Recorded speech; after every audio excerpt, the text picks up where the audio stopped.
What if your next holiday gift took 20 minutes but meant so much more? Today, I'm showing you how to make magical Harry Potter coasters or ornaments that are fast, personal, and sure to delight any fan. Handmade gifts don't have to take a ton of time or money. What makes them special is the care that you put into them, and of course the thought in choosing fabrics that mean something to the recipient. Today, I'm using the new Harry Potter fabric line from Tex Fabrics, but you can swap in your favorite prints to match your recipient's personality, or even make a whole set in any holiday fabric. The best part is the pattern is completely free. Just head over to my website, the link's below, and click the free pattern button on the top to download it. By the way, I'm Jen Wagner. Thousands of my patterns have been sold worldwide, and I've taught for quilt guilds across the United States and at shows like Road to California and Quilt Market. I'm also a Tex Fabrics ambassador and an ambassador for Aliso irons. Now today, whether you turn your fabrics into coasters or adorable little ornaments, this is a quick, fun, and totally giftable project. Let's get started. We're going to start out by cutting 7 hexagons, and I like to do that using this Creative Grids hexagon ruler. It's called the hexagon trim tool. It comes with great instructions, but if you lose them, the QR code right here will take you back. And it's designed to do like log cabin-esque hexagon blocks, but I love to use it to just cut out hexagons out of fabric. And you can use the lines here to cut out 2, 4, 6, or 8-inch hexagons. Today I'll be cutting out 6-inch hexagons. We still need a seam allowance, so there is a 1/4-inch seam allowance on the ruler, so I've cut out 6.5-inch strips, and I've got 3 of them here layered so I can cut all 3 at the same time. So I've got all 3 of my Harry Potter fabrics. We're going to start by putting our fabric on a rotating cutting mat. I like to use the So Tights magnetic rotating mat, and you'll see why here in a second. It just makes it so much easier. So I'm going to put my fabric here on top. For the 6-inch hexagon, I am going to be using these lines here. And so I'm going to put those horizontal lines onto my edges of my fabric, and I'm going to hold it down in place with my magnets. Perfect. And then I can rotate this around so that it's easier for me to come in and cut this side.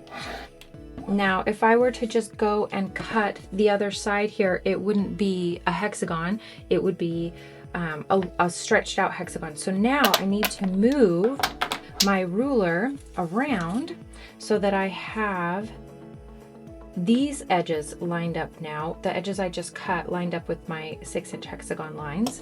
And I'm going to hold this down again. And now I can turn it around and cut it for my right hand.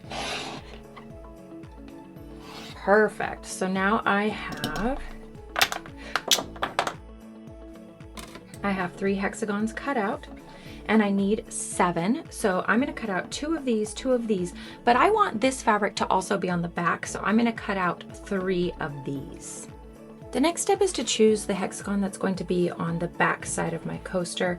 This one, I think it works best because Harry's pretty centered and we've got Hermione here on the sides. So this one's going to work really well. Of course, I could pick this one too. It's just not quite as centered. So if I wanted to, I could have gone in and fussy cut one of these. So I'm going to set this one aside since I'm not going to be using it for this step. And then I've got my other 6 hexagons.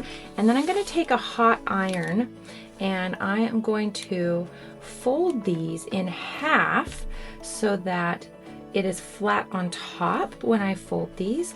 I don't want to fold them in half so that I've got like a house. So I could do it this way too. See that I've got a point on top.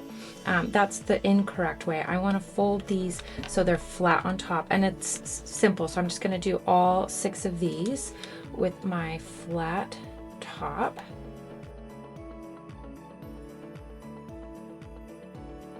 So now I have 6 hexagons folded in half and the remaining hexagon that I didn't fold. And I'm going to start by layering these on top with this right side up. I'm going to layer these on top. So I'm going to put one here. I'm going to turn it from having my flat side here just to the next flat side. So I'm just working from flat side to flat side around the hexagon here.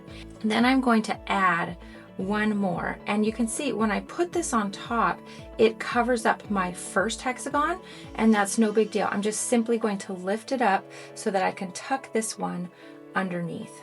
So I'm going to put this one on top here, but this time I'm going to lift the same fabric, and I have to lift it a little bit more so that it weaves underneath. There it is. Then I'm going to get some glue. This is the Soline glue stick, and I'm going to just put a dab in all the corners to glue baste everything together, because that's going to make it a lot easier to sew when I take this to the sewing machine. I've got a lot of layers here, and so it really helps to have it all straight. And I'm still kind of straightening these up as I go too. There we go. Okay. And I'm going to go around and do that in every corner.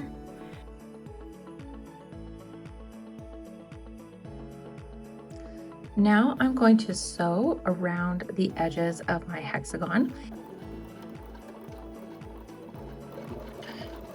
And if I need to, I could pin some of these layers together too, but I find that just gluing the corner works pretty well.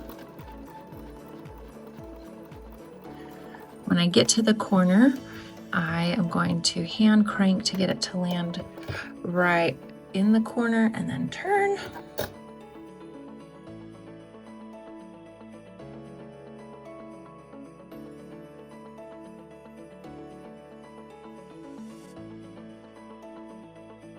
Now I'm going to clip off the corners so there's less bulk in the corners, and I'm using a pair of serrated scissors, making it easier to grip the fabric so that it doesn't slip. And I'm getting really close to those stitches, but not all the way. Now you may be wondering why I didn't leave my seam open. Normally when you do something that you're going to turn right side out, you leave an edge opening and you turn it through there. But we actually have an opening still. It's right here in the middle. So that's why I didn't have to leave one. I can just pull those apart and turn it right side out right here. So I love this method because now I don't have to go back in and sew it again. I've already done it, and now Harry Potter is showing up on the back. And I'm just going to gently come in here and push my corners out, and I'm going to iron this flat. I'm going to top stitch around the edges using a triple stitch. So it's going to stitch one long stitch 3 times before it moves on, and that creates a really lovely look.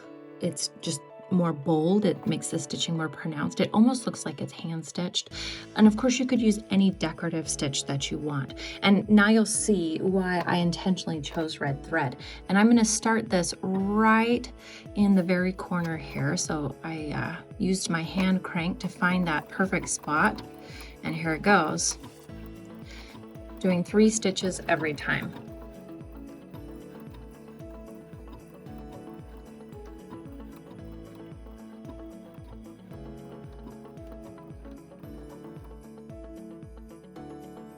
Now I'm going to turn my corner. See, isn't that cute?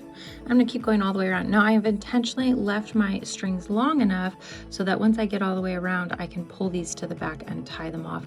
With a decorative stitch, you can't really back stitch and make it look good. So I just take my thread on my back and pull it, and you can see that top thread pop through, and that way I can pull it to the back. Now that I've shown you how to complete your coaster, there's just a couple little things I did different to make the ornament. First of all, when I'm cutting out my hexagons, I'm using the 2-inch marks on my ruler with the 2.5-inch strips. Because it's so small, I didn't put any top stitching on. But if you want to, go for it. Of course, you could decorate this too with some beads or some metallic threads to really make it shine. We also need a way to hang it up, and so I have hand stitched just a little loop of ribbon right here at the top. Of course, when you're layering your fabrics, you could always stick those ribbon ends in with the loop going towards the center so that when you stitch around and flip it right sides out, it's at the top. Thank you so much for watching today. I would love to see what you make. Tag me at Snapdragon Quilting. All the supplies and the free pattern are linked below. Of course, I'd love it if you took a moment to subscribe, like, and share this video with your friends. Happy quilting.